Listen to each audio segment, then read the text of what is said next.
আজ কেন বিলম্ব মন দয়াল রাত আজ কেন বিলম্ব মন দয়াল নবীর গেলে বুঝবি মদিনাটা গেলে বুঝবি মদিনাটা আসলে জান্নাত আজ কেন বিলম্ব মন দয়াল নবীর রাত আজ কেন বিলম্ব মন দয়াল যে শান্তি মদিনায় পাবে বেহেস্তের নাই উল্টো দাবি বেহেস্তের নাই উল্টো দাবি ঠিক কিনা একটু মোহব্বতের সাথে বলেন যে শান্তি মদিনায় পাবে বেহেস্তের নাই উল্টো দাবি বেহেস্তের নাই উল্টো দাবি লামকামের সুবাসেতে লামকামের সুবাসেতে বাড়াবে ইজ্জত আজ কেন বিলম্ব মন রাত আজ কেন বিলম্ব মন দয়াল নবীর গেলে বুঝবি মদিনাটা গেলে বুঝবি মদিনাটা আসলে জান্নাত আজ কেন বিলম্ব মন জিয়ারত আজ কেন বিলম্ব মন দয়াল আল্লাহ আমাদেরকে একবার হলেও আমার নবীর জিয়ারতে যাওয়ার তৌফিক দান করুন বলুন আমিন। অধ্যকার আয়োজিত পূর্ব মন্দাকিনিস্থ মদিনার ফুল একতা সংঘের ব্যবস্থাপনায় পবিত্র জশ্নে জুলুস ঈদ মিলাদুন নবী সাল্লাল্লাহু আলাইহি ওয়াসাল্লাম ও ফাতিহা আজদাহুম এবং অত্র এলাকার মরহুম মরহুমাদের ইসালে সওয়াব উপলক্ষে নাজিরহাট বাস স্টেশন চত্বর দক্ষিণ পার্শ্বস্থ ময়দানে 14তম আজমুর শান সুন্নি সম্মেলনের সম্মানিত সভাপতি শ্রদ্ধাভাজন বড় ভাই অত্র এলাকার গৌরব জনাব মোহাম্মদ উসমান গনি চৌধুরী সার্বিয়ার সাহেব সভাপতি মদিনার ফুল একতা সংঘ আজকের এই আজমুর শান সুন্নি সম্মেলনে প্রধান আলোচক হিসেবে উপস্থিত থাকবেন বিশিষ্ট ইসলামী চিন্তাবিদ উস্তাজুল উলামা পীরে তরিকত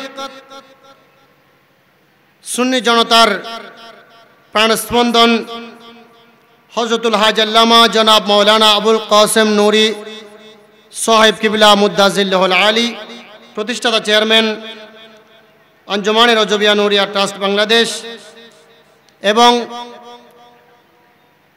আমার পরপরই যিনি তাকরীর পেশ করবেন আজকের এই সুন্নি সম্মেলনের সম্মানিত প্রধান আলোচক বিশিষ্ট ইসলামী চিন্তাবিদ মিডিয়া ব্যক্তিত্ব সুন্নিয়তের অহংকার হযরতুল হাজ আল্লামা জনাব মৌলানা খায়রুল আমিন চিশতি সাহেব কিবলা মুদ্দাজিল্লাহুল আলী আরবি প্রভাষক নজিরিয়া নঈমিয়া মাহমুদিয়া ফাজিল ডিগ্রি মাদ্রাসা এবং আমার পূর্বে যিনি কোরআন এবং সুন্নাহর আলোকে অত্যন্ত গুরুত্বপূর্ণ হক্কুল ইবাদ সম্পর্কে যুগোপযোগী বক্তব্য তাকরীর পেশ করেছেন অত্র এলাকার গৌরব উদীয়মান তরুণ বক্তা হযরত মাওলানা হাফেজ মুফিজুর রহমান আল কাদেরী মুদ্দাজিল্লাহুল আলী খতিবুল মুকাররম ফকির বাগিচা জামে মসজিদ নাজিরহাট পৌরসভা এবং অত্র মাহফিলে উপস্থিত আছেন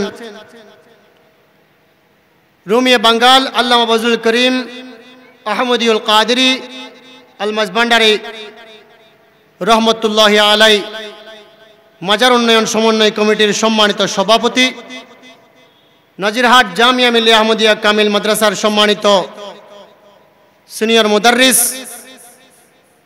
আখিয়াল করিম শ্রদ্ধাভাজন বড় ভাই, হযরতুল আল্লামা জনাব মাওলানা জামাল উদ্দিন আল কাদেরী মুদ্দাজিল্লাহুল আলী, উপস্থিত আছেন জামিয়া আহমদিয়া সুন্নিয়া আলিয়া মাদ্রাসার কৃতি শিক্ষার্থী হযরত মাওলানা হাফেজ ফাহিম উদ্দিন কাদেরী সহ উপস্থিত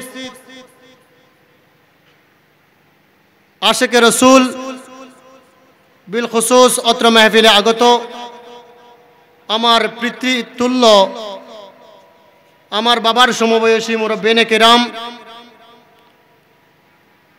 যুবক ভাইয়েরা, ছোট ছোট মাসুম বাচ্চারা, পর্দানসীন মা ও বোনেরা, রহিমানা ও রাহিমাকুমুল্লাহ তাআলা, আসসালামু আলাইকুম ওয়া রাহমাতুল্লাহি ওয়া বারাকাতুহু। মহান আল্লাহ পাক জাল্লা শানুহুর আলিশান দরবারে শুকরিয়া আদায় করছি, যিনি আজ আমাদেরকে এই পবিত্র মাহফিলে আসার, বসার, কিছুক্ষণ কোরআন এবং সুন্নাহর আলোচনা শোনার জন্যে, অত্র মাহফিলে আসার জন্যে ব্যবস্থা করে দিয়েছেন। দুনিয়াবি শত কর্মব্যস্ততা, দুনিয়াবি যত কাজ আছে সেগুলা থেকে ফারেক হয়ে অবসর গ্রহণ করে অত্র মাহফিলে আসার জন্য আল্লাহ তৌফিক দিয়েছেন। সেই জন্য সবাই আল্লাহর দরবারে একবার শুকরিয়া আদায়ার্থে বলি আলহামদুলিল্লাহ। আপনারা মাহফিলে এসেছেন, খুশি না বেজার? সবাই মনে হয় খুশি না? তাহলে খুশি হলে একটু জোরে বলা যাবে না আলহামদুলিল্লাহ? আল্লাহ সবার উপস্থিতি কবুল করুন। প্যারা নবীর বারগাহে রিসালাতে বেহুদ বেশুমার দুরুদ এবং সালামের নজরানা হাদিয়া আদায় করছি। যে হাবিবে কিবরিয়া, ইমামুল আম্বিয়া, সাহেবে লাউলাক, ফখরে মওজুদাত, রহমতুল লিল আলামিন নবীর সদকায় আল্লাহ আমাদেরকে দুনিয়ার মধ্যে এত নাজ নিয়ামত দিয়ে ভরপুর করে দিয়েছেন। সর্বোপরি যে নবীর ওসিলায় আল্লাহ আমাদেরকে সৃষ্টি করেছেন, যে নবীর ওসিলায় আল্লাহ আমাদেরকে মুসলমান বানিয়েছেন, যে নবীর ওসিলায় আল্লাহ আমাদেরকে ঈমানদার সুন্নি মুসলমান বানিয়েছেন, বড় করে বলুন আলহামদুলিল্লাহ। সেই নবীর বারগাহে রিসালাতে বেহুদ বেশুমার দুরুদ এবং সালামের নজরানা উপরোক্ত আদায় করছি। আল্লাহর হাবিব আমরা গুনাহগারদের পক্ষ থেকে আমাদের দুরুদ এবং সালামি ওনার শাহী দরবারে যেন কবুল করেন। একটু মোহাব্বতের আওয়াজে বলে আমিন। আমি শুকরিয়া আদায় করছি বিশেষত আমার অত্র সংগঠনের সমস্ত ভাইদের প্রতি, যারা অক্লান্ত পরিশ্রম করে অনেক দিন যাবৎ সময় ব্যয় করে এই মাহফিলকে সাজিয়েছেন। বিশেষত আমার প্রবাসী ভাইয়েরা, যারা এই মাহফিলকে সফল এবং সার্থক করার জন্যে প্রবাস থেকে সহযোগিতা করেছেন। আল্লাহ যেন সবার সহযোগিতা, সকলের এই মেহনত, সকলের এই নবী প্রেম আল্লাহ যেন কবুল করেন। একটু মোহাব্বতের আওয়াজে বলে আমিন। এবং কিয়ামত পর্যন্ত যাতে এই মাহফিল জারি থাকে আল্লাহ যেন কবুল করুন। আসলে মাহফিল সাজানো, একটা মাহফিল করা অনেক কষ্টকর একটা বিষয়। যারা মাহফিল আয়োজন করে তারা জানে একটা মাহফিল সাজানো, একটা মাহফিল করা কত কষ্টকর বিষয়। তদুপরি যারা মাহফিল কমিটি আছে, যেহেতু আমিও এই মদিনার ফুল একতা সংঘের একজন সদস্য, ভাইয়েরা আমাকে সুযোগ করে দিয়েছেন, ওনাদের বদান্যতায় আমি এখানে বসতে পেরেছি। আমি তাদের শুকরিয়া আদায় করি। একটা মাহফিল আয়োজন করতে গেলে আসলে সময়ের প্রয়োজন, সাথে সাথে যারা মাহফিল আয়োজন করে তারা জানে কত কষ্ট স্বীকার করতে হয়, অনেকের কটু কথাও শুনতে হয়। তারপরেও মাহফিল কমিটিরা মাহফিল আয়োজন করেন একমাত্র আল্লাহ পাক রব্বুল আলামিনের খাতিরে, রসুল পাকের মহাব্বতের খাতিরে, ঠিক কিনা?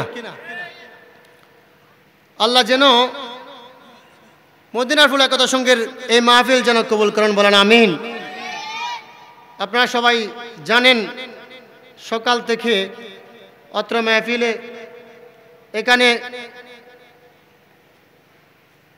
খতনা অনুষ্ঠান সম্পন্ন হয়েছে। 25 জনের অধিক সন্তানকে এখানে, ছেলেকে এখানে খতনা করানো হয়েছে।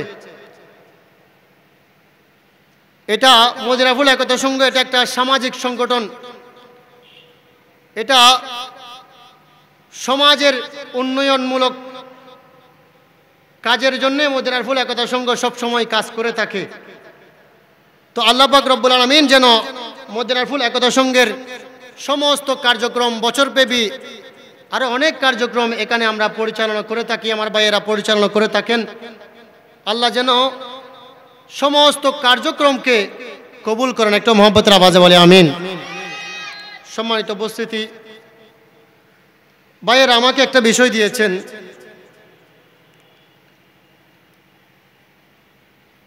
যুবকদের নৈতিক অবক্ষয়ের কারণসমূহ উল্লেখ করার জন্যে। আজকে যুবকরা যে যুব সমাজ ধ্বংসের পথে চলে যাচ্ছে, বিভিন্ন অনৈতিকতা যুব সমাজকে গ্রাস করে নিচ্ছে, এই বিষয় সম্পর্কে আলোচনা করার জন্যে আমার ভাইয়েরা আমাকে বলেছেন। আমি আমার সাবজেক্টের মধ্যে চলে যাচ্ছি, যেহেতু সময় স্বল্প। বলতে গেলে আল্লাহ পাক রব্বুল আলামিনের পক্ষ থেকে মানুষের উপরে যেই নিয়ামতগুলো দেওয়া হয়েছে, ওই নিয়ামতগুলো থেকে অনেক বড় একটা নিয়ামত হচ্ছে যৌবন শক্তি। কি শক্তি? একটু জোরে বলেন না, কি শক্তি? যৌবন শক্তি, অর্থাৎ যৌবন কাল। আমরা মানুষের 3টা সময়। প্রথম নম্বরে একটা সময় হচ্ছে শৈশবকাল। কি কাল? আপনাদের কষ্ট লাগতেছে তো আপনারা একটু আমার সাথে রেসপন্স করতে পারবেন না? প্রথম নম্বরে প্রথম সময়টা হচ্ছে কি কাল? জোরে বলেন। দ্বিতীয় নাম্বার হচ্ছে যৌবনকাল। দ্বিতীয় সময়টা কি? এরপরে এটা পেরিয়ে, যৌবনকাল পেরিয়ে এক পর্যায়ে আল্লাহ যদি সুযোগ দেন পৌঁছতে হয় বার্ধক্যে। কোথায়? জোরে বলেন না, কোথায়? বার্ধক্যে, বার্ধক্য অবস্থায় অর্থাৎ বৃদ্ধ অবস্থায় পৌঁছতে হয়। তো এই 3টা সময় থেকে মানুষের জীবনের মহামূল্যবান এই 3টা সময় থেকে অতীব গুরুত্বপূর্ণ এবং মূল্যবান একটা সময় হচ্ছে যৌবনকাল। কি কাল? যৌবনকাল। তো এই জন্যে এই যৌবনকাল এটা অতিবাহিত হয়ে যাওয়ার পরে এক পর্যায়ে যখন বৃদ্ধ হয়ে যায়, তখন বৃদ্ধ অবস্থায় বোঝা যায় যৌবনকালটা কত দামি ছিল, ঠিক কিনা? এই জন্য একজন মানুষের স্বর্ণযুগ যেটাকে বলা হয় সেটা হচ্ছে যৌবনকাল। কি কাল? যৌবনকাল। যৌবনকালে যেই কাজগুলো একজন মানুষ অনায়াসে করতে পারে, সেই কাজ বৃদ্ধ হয়ে গেলে করা সম্ভব? জোরে বলেন, সম্ভব না, সম্ভব নয়। এই জন্য আমার নবী রহমতুল্লিল আলামিন, শফিউল মুজনিবিন, আনিসুল গরিবিন,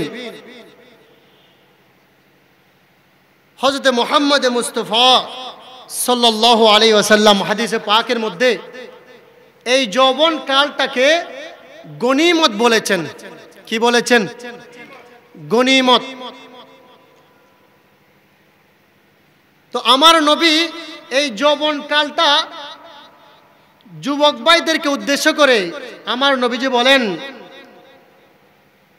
হে আমার উম্মতেরা, তোমাদের যে যৌবন কাল, এটা আল্লাহর পক্ষ থেকে অনেক বড় একটা গনিমত, তোমাদের জন্য মহামূল্যবান একটা সম্পদ। এই জন্যে এই গনিমতটাকে তোমরা হেলাই ফেলাই কাটিয়ে দিও না, এই যৌবন কালটাকে অবহেলায় কাটিয়ে দিও না, কারণ এই যৌবন কাল ফুরিয়ে গেলে আর এই যৌবন কাল কখনো ফিরে আসবে। একটু মারহাবা বলেন।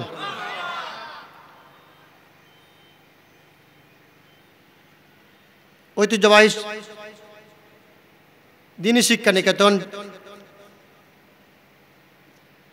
সাবেরিয়া তাহেরিয়া সাবেরিয়া সুন্নিয়া মাদ্রাসার সম্মানিত সিনিয়র মুদারিস হুজুর হযরতুল আল্লামা ইদ্রিস হুসাইন আল কাদেরী মুদ্দাজিলুল আলী হুজুর উপস্থিত হয়েছেন।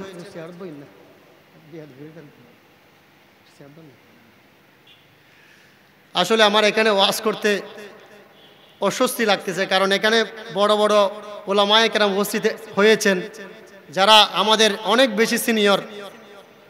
আমার নিজেরও একটু খারাপ লাগতেছে, তারপরেও ওনারা যদি বেয়াদবি না ধরেন, মাহফিলের সৌন্দর্য রক্ষার্থে আমি এখানে বসেছি। আর এখানে আমি দেখতে পাচ্ছি আমার অনেক মান্যগণ্য ব্যক্তিবর্গরও এখানে নিচে বসেছেন প্যান্ডেলের মধ্যে। আমি সবাইকে যারা বসেছেন আমার অন্তঃস্থল থেকে সবাইকে আমি ধন্যবাদ জানাই। এই মাহফিল আসলে আমি যিনি বক্তা ওনাকে তো একটু দেখা যাওয়ার জন্য উপরে বসতে হবে, ঠিক না? এই জন্য আমি হয়তো পরে বসেছি। আপনারা আমার থেকে অনেক দামি মানুষ, অনেক মান্যগণ্য, সমাজের মধ্যে আপনাদেরকে অনেক মান্য করা হয়, এরকম ব্যক্তিকেও আমি এখানে দেখতে পাচ্ছি। আসলে এটা মাহফিলের সৌন্দর্য, শৃঙ্খলা রক্ষার্থে বসা। আল্লাহ যেন সবার এই খুলুসিয়ত মোহাব্বতকে যেন কবুল করেন। একটু দরুদ শরীফ পড়ুন। সালাতুনিয়া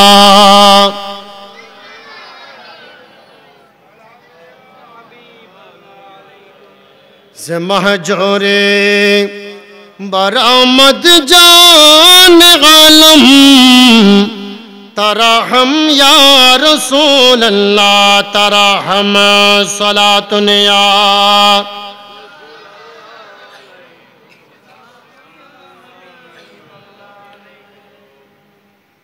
তাহলে সম্মানিত হাজরিন, কি বলতে চেয়েছিলাম, আল্লাহ রসুল বলেছেন যৌবন কাল এটা যুবকদের জন্য একটা অনেক বড় গনিমত, অনেক বড় গনিমত। সেজন্য এই গনিমতটাকে অবহেলা করা যাবে না। আমার নবীজি এই যৌবনকাল যুবক যারা আছেন তাদেরকে ইন্ডিকেট করে আমার নবীজি ইরশাদ করেন, নবীজি বলেন ইগতানিম খামসান ক্বাবলা খামস, হে আমার উম্মতেরা, তোমরা পাঁচটা জিনিসের আগে, পাঁচটা সময়ের আগে, পাঁচটা সময়কে গনিমত মনে করো। প্রথম নম্বরে শাবাবাকা ক্বাবলা হারামিক। নবীজি বলেন প্রথম নম্বরে শাবাবাকা ক্বাবলা হারামিক। যুবকদেরকে উদ্দেশ্য করে আমার নবীজি বলছেন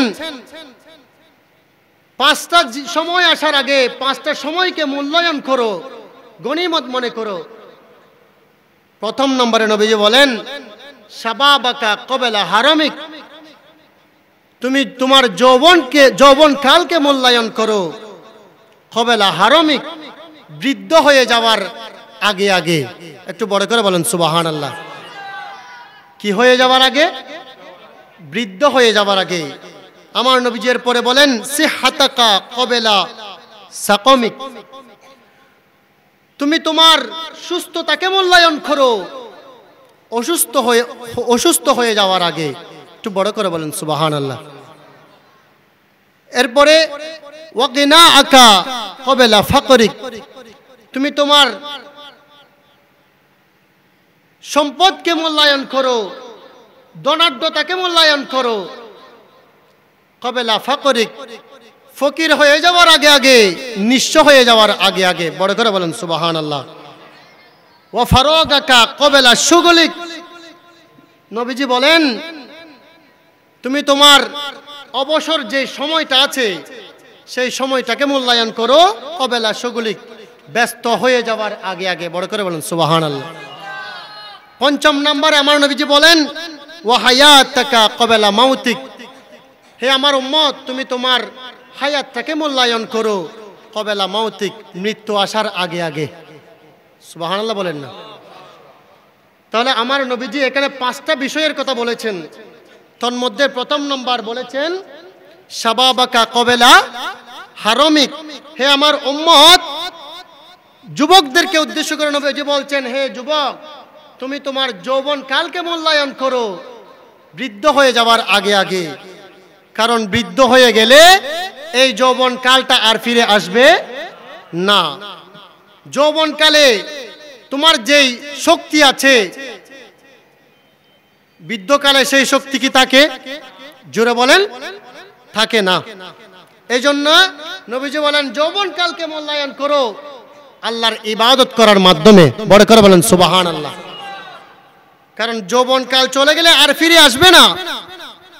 আর তুমি যদি তোমার যৌবন কালকে মূল্যায়ন না করো, নবীজি বলেন কিয়ামতের ময়দানে যতক্ষণ পর্যন্ত তুমি তোমার যৌবন কালের হিসাবটা দিতে পারবে না, এই যৌবন কাল যে আল্লাহ তোমাকে দিয়েছেন এই কালের হিসাব তুমি যতক্ষণ দিতে পারবে না ততক্ষণ পর্যন্ত এদিক সেদিক নড়াচড়া করার কোনো সুযোগ থাকবে।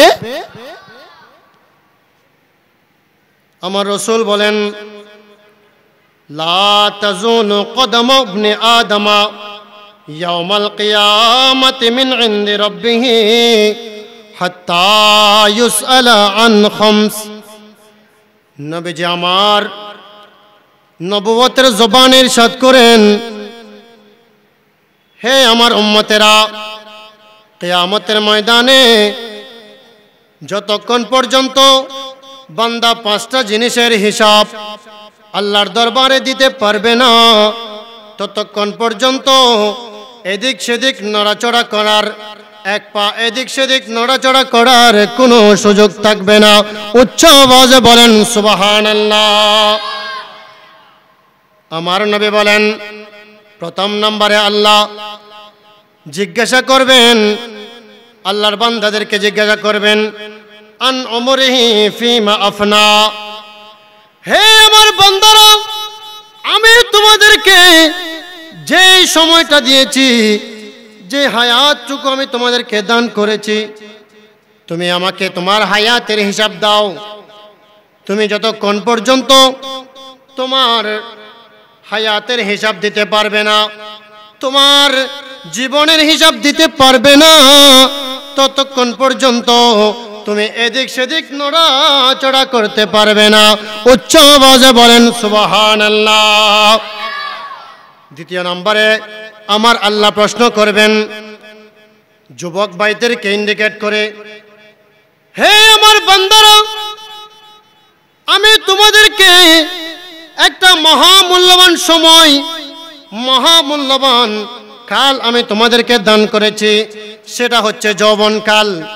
যুবক ভাইদেরকে আল্লাহ ডাক দিয়ে বলবেন হে আমার যুবকেরা, তোমাদেরকে যে আমি যৌবনকাল দান করেছি সেই যৌবনকালটা তুমি কোথায় অতিবাহিত করেছো? ওয়া আন শাবাবিহি ফিমা আবলা, হে যুবকেরা তোমরা তোমাদের যৌবনকালের হিসাব দাও। তুমি তোমার যৌবনকালটা কোথায় ব্যয় করেছো? তুমি তোমার যৌবনকালের হিসাব দাও। আমি যে তোমাকে যৌবনকাল দান করেছি ওই যৌবনকালটা তুমি কি আমার ইবাদতে অতিবাহিত করেছো? তুমি কি আমার রসুলের দরুদ শরীফ পাঠের মাধ্যমে কি অতিবাহিত করেছো? তুমি কি মানব সেবার মধ্যে কি অতিবাহিত করেছো? আমাকে হিসাব দাও। নাকি তুমি দুনিয়াবি কাজ কারবারের মধ্যে লিপ্ত থেকেছো? নাকি তুমি অন্যায় কাজের মধ্যে লিপ্ত থেকেছো? নাকি তুমি মানুষের সাথে জুলুম করেছো? নাকি তুমি মানুষের সাথে অন্যায় করেছো? এগুলোর হিসাব আমাকে দান করো। আমি যে তোমাকে যৌবনকাল দান করেছি সেই যৌবনকালের হিসাব দাও। একটু বড় করে বলেন সুবহানাল্লাহ। তো আমার আল্লাহ যুবকদেরকে প্রশ্ন করবেন। কি প্রশ্ন? হে যুবক, আমি যে তোমাকে যৌবনকাল দিয়েছি, একটু আমাকে তোমার যৌবনকালের হিসাব দাও। একটু বড় করে বলেন সুবহানাল্লাহ। তো আজকে যুবকদেরকে উদ্দেশ্য করে বলবো, আমার ভাইয়েরা, যে আপনাকে যে যৌবনকাল আল্লাহ দান করেছেন এটার হিসাব দিতে হবে কি হবে না? জোরে বলেন সলাতুনিয়া। সবাই বলুন মারহাবা মারহাবা। হুজুর চলে এসেছেন। আমি আবার হুজুরের নাম অ্যাড্রেসিং করছি না, যেহেতু আপনারা সবাই হুজুরকে চিনেন। তো হুজুর চলে এসেছেন, আমি আর দেরি করব না।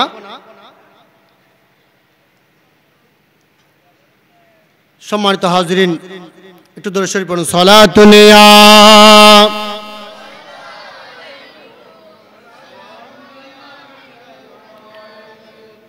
তাহলে প্যারা হাজিরিন, আমি কি বলতে চেয়েছি? তা আল্লাহর দরবারে যৌবনকালের হিসাব দিতে কি হবে? হবে কি হবে না? জোরে বলেন। তাহলে যৌবনকালটাকে যারা যুবক ভাইয়েরা আছেন, বৃদ্ধ যারা হয়ে গেছেন, তারা তো অতিবাহিত করে ফেলেছেন। যুবক ভাইদেরকে উদ্দেশ্য করে বলবো, তাহলে এই যৌবনকাল এটা আল্লাহর পক্ষ থেকে বড়ই একটা নিয়ামত, ঠিক কিনা? একটা আযীম নিয়ামত। সেই জন্য এটার কদর করার দরকার আছে না নাই? আমি ধন্যবাদ জানাই আমার ভাইয়েরা, মদিনারফুল একতা সঙ্গের ভাইয়েরা, এরা অন্যান্য যুবক ভাইয়েরা যে বর্তমান সময়ে অনৈতিক কাজে লিপ্ত আছে, খারাপ কাজে লিপ্ত আছে, সেটা না করে আমার ভাইয়েরা মাহফিলের ব্যবস্থা করেছেন। বড় করে বলেন না সুবহানাল্লাহ। আল্লাহ আমার ভাইদের হায়াতের মধ্যে বরকত দান করুন এবং আজীবন এই মদিনার ফুলের সুবাস যেন ছড়ায়, আল্লাহ যেন কবুল করুন। প্যারা হাজরিন, তো এই যৌবনকালের হিসাব দিতে হবে। আমার ভাইয়েরা যারা অনৈতিকতার মধ্যে লিপ্ত আছেন, তাহলে তারা এই যৌবনকালের, যেহেতু আল্লাহর দরবারে হিসাব দেওয়া ছাড়া কোনো নড়াচড়া করার কোনো সুযোগ থাকবে না, সেজন্য যৌবনকালটাকে মূল্যায়ন করার দরকার আছে কিনা? জোরে বলেন। আল্লাহ তৌফিক দান করুন। প্যারা হাজরিন, আমার টপিকে আমি আসতে পারি নাই। যুব সমাজ আজকে অনৈতিকতার দিকে ধাবিত হয়ে যাচ্ছে। আজকে যুব সমাজ বর্তমান সময়ে আপনারা দেখতে পাচ্ছেন, যুবক সমাজ বিভিন্ন খারাপ কাজের মধ্যে, অশালীন কাজের মধ্যে লিপ্ত আছে। এই অশালীন গর্হিত কাজ যুবক ভাইয়েরা যেগুলা করছে, এগুলা যুব সমাজ যে অবক্ষয়ের পথে চলে যাচ্ছে, এগুলার বিভিন্ন কারণ আছে না নাই? জোরে বলেন, একটু জোরে বলেন, আছে না নাই? আজকে যুব সমাজ যে অনৈতিকতার মধ্যে লিপ্ত হয়ে যাচ্ছে, খারাপ কাজের মধ্যে লিপ্ত হয়ে যাচ্ছে, এগুলার অসংখ্য কারণ আছে। তন্মধ্যে দুই একটা কারণ আমি বলেই আমার কথা টানবো। প্রথম নম্বর কারণ যেটা আমি পেয়েছি, সেটা হচ্ছে যুব সমাজ অবক্ষয়ের প্রথম নম্বর আমি কারণ, মেজর যেটা কারণ, সেটা হচ্ছে পারিবারিক শিক্ষার অভাব। কি শিক্ষার অভাব? জোরে বলেন না, কি শিক্ষার অভাব? পারিবারিক শিক্ষার অভাব। বলেন পারিবারিক শিক্ষা কেন? কারণ একজন যুবকের জন্য, একজন সন্তানের জন্য পরিবার হচ্ছে সবচাইতে বড় শিক্ষা কেন্দ্র, ঠিক কিনা বলেন না? সবচাইতে বড় শিক্ষা কেন্দ্র কি? পরিবার। পরিবারের মধ্যে মা বাবা যদি ভালো হয় তাহলে সন্তানও কি হয়? মা বাবা যদি নামাজি হয় সন্তানও কি হবে? আর মা বাবা যদি খারাপ হয়, মা বাবা যদি বেনামাজি হয়, তাহলে সন্তানও কি হবে? ঠিক কিনা বলেন না? কেন? কারণ পরিবার এটা এমন একটা জিনিস, আপনি সন্তানকে প্রতিষ্ঠানে দেবেন, পরে সন্তান যখন ছোট থেকে বড় হবে প্রথমে তো মা বাবার কুলের মধ্যেই সে থাকবে, ঠিক না বেঠিক? মা বাবার আশ্রয়ের মধ্যে সে থাকবে। এই জন্য আমার নবীজি বলেন, হাদিস শরীফের মধ্যে এসেছে, আমার নবীজি বলেন, মা মিন মাউলুদিন ইল্লা ইউলাদু আলাল ফিতরা ফাআবাওয়াহু ইউহাফিদানিহি আও ইউনাসসিরানিহি আও ইউমাজ্জিসানিহি। নবীজি আমার হাদিস পাকের মধ্যে ইরশাদ করেছেন, আমার নবী বলেন, প্রত্যেকটা আদম সন্তান ইসলামী ফিতরতের উপরে জন্মগ্রহণ করে, প্রত্যেকটা সন্তান ইসলামী স্বভাবের উপরে জন্মগ্রহণ করে। আর সন্তান যখন জন্মগ্রহণ করে, ওই সন্তানের পরিবারের মধ্যে ওই সন্তানের মা বাবা যখন ফাআবাওয়াহু ইউহাফিদানিহি আও ইউনাসসিরানিহি আও ইউমাজ্জিসানি, ওই পরিবারের মা বাবা যদি ইহুদি হয় তাহলে ওই সন্তান ইহুদি শিক্ষায় শিক্ষিত হয়। ওই সন্তানকে তার মা বাবা ইহুদি বানিয়ে নেয়, ইহুদি ধর্মের শিক্ষা দেয়। আর ওই মা বাবা যদি নাসারা হয়, ওই মা বাবা যদি খ্রিস্টান হয়, তাহলে ওই সন্তানকে খ্রিস্টান ধর্মের শিক্ষা দান করে, ঠিক না বেঠিক? জোরে বলেন। আর আমার নবীজি বলেন, আও ইউমাজ্জিসানিহি, ওই সন্তানের পরিবার যদি অগ্নি পূজক হয়, অগ্নি পূজারী হয়, আগুন পূজা করে, তাহলে সেই সন্তান মা বাবার শিক্ষা অনুযায়ী সে আগুন পূজায় লিপ্ত হয়, অগ্নি উপাসক হয়, ঠিক না বেঠিক? জোরে বলেন। তাহলে একজন সন্তান, নবীজি বলেন, প্রত্যেকটা সন্তান ইসলামী ফিতরতের উপরে কি করে? জন্মগ্রহণ করে। তাহলে ওই সন্তানের পরিবার যদি মা বাবা যদি ইহুদি হয়, তাকে কি বানাই? জোরে বলেন। ওই সন্তান ইহুদি হয়, আর ওই সন্তানের মা বাবা যদি কি হয়? নাসারা হয়, খ্রিস্টান হয়, তাকে কি বানাই? নাকি মুসলমান বানাই? জোরে বলেন। খ্রিস্টান বানাই কি বানাই না? শিক্ষা খ্রিস্টান ধর্মের শিক্ষা দেয়। তো আমার নবীজি বলেন, তো আমার প্রত্যেকটা সন্তান কিন্তু ইহুদির ঘরে জন্ম নিলেও, নাসারার ঘরে জন্ম নিলেও, হিন্দুর ঘরে জন্ম নিলেও, বৌদ্ধর ঘরে জন্ম নিলেও প্রত্যেকটা সন্তান ইসলামী ফিতরতের উপরেই জন্মগ্রহণ করে। বড় করে বলেন সুবহানাল্লাহ। তো এই জন্য আমার নবীজি বলেন, তার মা বাবা যদি ইহুদি হয় তাকে ইহুদি ধর্মের শিক্ষা দেয়, তার মা বাবা যদি মুসলমান হয় তাকে মুসলমান ধর্মের শিক্ষা দেয়, ঠিক না বেঠিক? কিন্তু দেখা যায় আমাদের সমাজে বর্তমানে আমাদের মুসলমান ঘরের মধ্যে যখন সন্তান জন্ম নেয়, তখন মা বাবার যেই দায়িত্বগুলো আছে সেই দায়িত্বগুলো পালন না করার কারণে, সন্তানের পরে যে হকগুলো আছে সেগুলো পালন না করার কারণে সন্তান বড় হয়ে যুবক যখন হয়, সে বিভিন্ন খারাপ কাজের মধ্যে, অনৈতিক কাজের মধ্যে লিপ্ত হয়ে যায়, ঠিক না বেঠিক? জোরে বলেন না। এগুলার জন্য দায়ী হচ্ছে তার মা বাবা, ঠিক না বেঠিক? অনেক ঘরের মধ্যে মা বাবা নামাজি, এক ধরনের তো মা বাবা যদি খারাপ হয়, বেনামাজি হয়, সন্তানও কি হয়? জোরে বলেন না, কি হয়? বেনামাজি হয়। কারণ মা বাবার থেকে সেটা তাসির পড়ে, প্রভাব পড়ে, ঠিক না বেঠিক? মা বাবা যদি সুৎকুর হয়, সন্তানও সুৎকুর, ঠিক না বেঠিক? এভাবে হয়। তো কিন্তু একজন মা বাবা, বর্তমান সময়ে দেখা যায় মা বাবা, অনেকের মা বাবা ভালো, পাক্কা নামাজি, কিন্তু সন্তানকে নামাজের আদেশ দেয় না, ঠিক না বেঠিক? বলে যে আমার সন্তান এখনো ছোট, সে ঘুম যাক, ঠিক না বেঠিক? সন্তানকে নামাজে যাওয়ার জন্য বলে, সন্তান অনৈতিক কাজের মধ্যে লিপ্ত হচ্ছে, শয়তান ইয়াবা ফেনসিডিল খাচ্ছে। কিন্তু অনেক মা বাবা আছে তাকে এগুলো সম্পর্কে বারণ করে না, সন্তান সারাদিন ইন্টারনেট টিপে, ফেসবুক টিপে, টিকটক করে, ঠিক না বেঠিক? মা বাবা তাকে ডাক দেয় না, আছে না নাই? আর কিন্তু মা বাবা অনেক মা বাবা আছে দেখা যায় তার সন্তানকে বলে, তার সন্তানকে বলে তোমাকে A+ পাইতে হবে। কি পাইতে হবে? A+ পাইতে হবে, এরপর তুমি যত অনৈতিক কাজ আছে সেগুলো করো, কোনো সমস্যা আছে না নাই? জোরে বলেন না, আছে না নাই? তো এই জন্য আমার বর্তমান এই জন্য দায়িত্ব হচ্ছে প্রথমে পরিবারকে, মা বাবাকে, তার সন্তানদেরকে আদব শিক্ষা দেওয়া, নৈতিকতা শিক্ষা দেওয়া, ঠিক না বেঠিক? আল্লাহ বলেছেন, কু আনফুসাকুম ওয়া আহলিকুম নার, তোমরা জাহান্নামের আগুন থেকে নিজেও বাঁচো এবং তোমাদের আহাল যারা আছে তাদেরকেও বাঁচাও, ঠিক না বেঠিক? এজন্য নিজে নামাজের মধ্যে গেলে হবে না, ফজর দুটি বাপে নামাজত যাই গই, কিন্তু ফুয়া কি যার জোরা হন না, আছে না নাই? বাবা নামাজে যাচ্ছে, তার কন্যা সন্তান ঘুম যাচ্ছে, তার ভাই ঘুম যাচ্ছে, তাকে সে নামাজের জন্য ডাকে, আছে না নাই? পেরা হাজিরের জন্য ওই যুবক যাকে নামাজের জন্য বলে না, ওই যুবক কি হয়ে যায়? যখন ওই সন্তান যুবক যখন হয়, সে অনৈতিকতার দিকে ধাবিত হয়ে যায়, ঠিক না বেঠিক? তারপরে দ্বিতীয় নাম্বার একটা কারণ আমি বলছি, সেটা হচ্ছে সন্তানকে মা বাবা ইসলামী শিক্ষায় শিক্ষিত করে না, ঠিক না বেঠিক? ইসলামী শিক্ষার অভাব। কি শিক্ষার অভাব? জুড়ে বলেন। ইসলামী শিক্ষার অভাবে একজন যুবক অবক্ষয়ের পথে চলে যায়, অনৈতিকতার দিকে ধাবিত হয়ে যায়, ঠিক না বেঠিক? জুড়ে বলেন না। ইসলামী শিক্ষা দেয় না বিদায় একজন যুবক অনৈতিকতার দিকে ধাবিত হয়ে যায়। যেই যুবকের মাঝে ইসলামী শিক্ষা থাকবে না, কি শিক্ষা? জোরা হন না, কি শিক্ষা? ইসলামী শিক্ষা থাকবে না।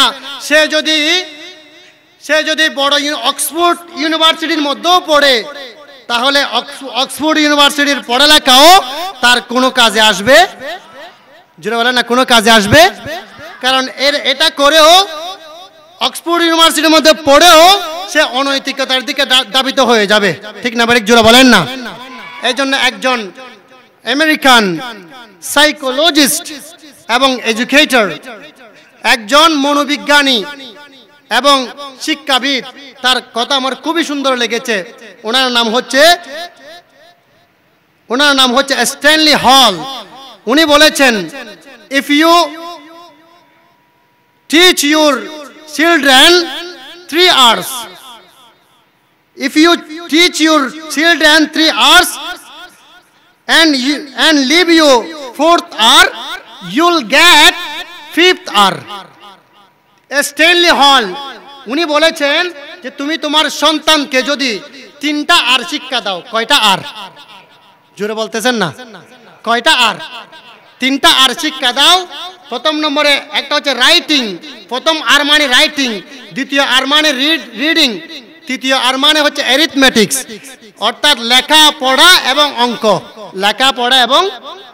স্ট্যানলি হল উনি একজন আমেরিকান সাইকোলজিস্ট, তিনি বলছেন তুমি তোমার সন্তানকে যদি রিডিং, রাইটিং এবং অ্যারিথমেটিক্স, লেখাপড়া এবং গণিত শিক্ষা দাও, but you leave you 4th hour, তুমি 4 নম্বর আরটা শিক্ষা দাও নাই। 4 নম্বর আরটা হচ্ছে রিলিজিয়ন।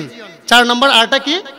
রিলিজিয়ন, অর্থাৎ ধর্মের শিক্ষা, নৈতিক শিক্ষা, সেটা তুমি শিক্ষা দাও নাই।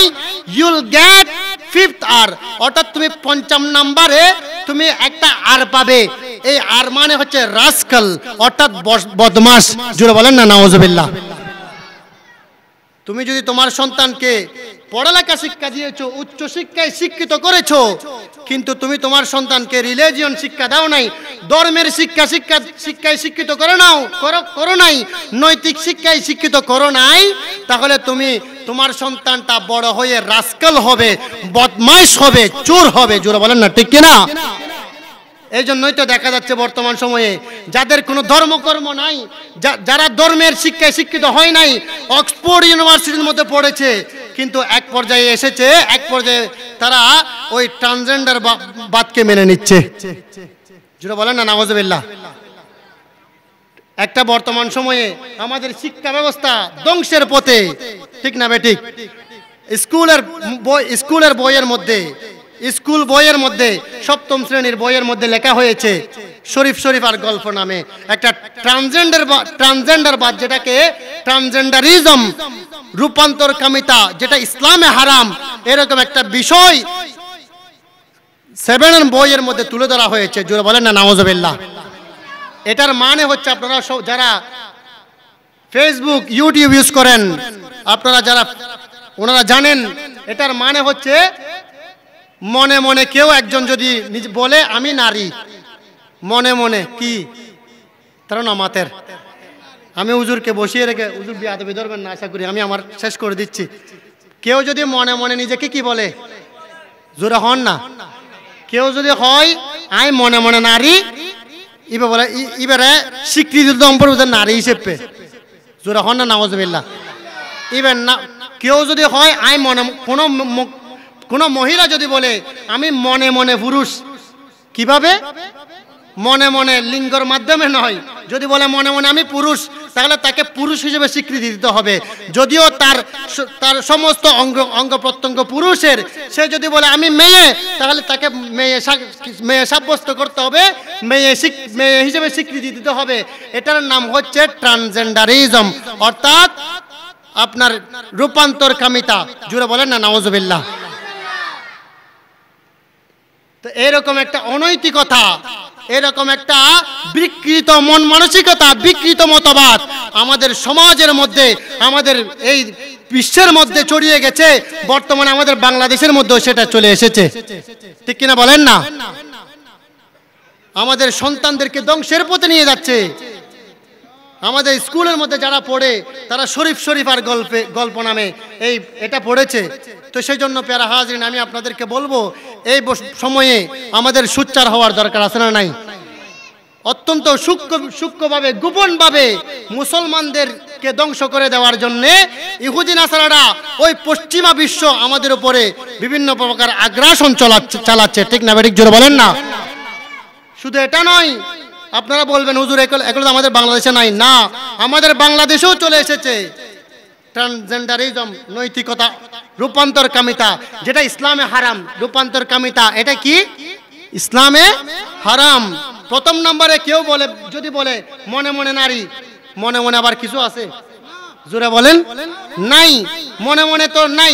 দ্বিতীয় নম্বরে কেউ যদি তার লিঙ্গ পরিবর্তন করে, অর্থাৎ ট্রান্স করে, পরিবর্তন করে, তাহলে সেটা করলে সেটা ইসলামে হারাম। সেটা কি?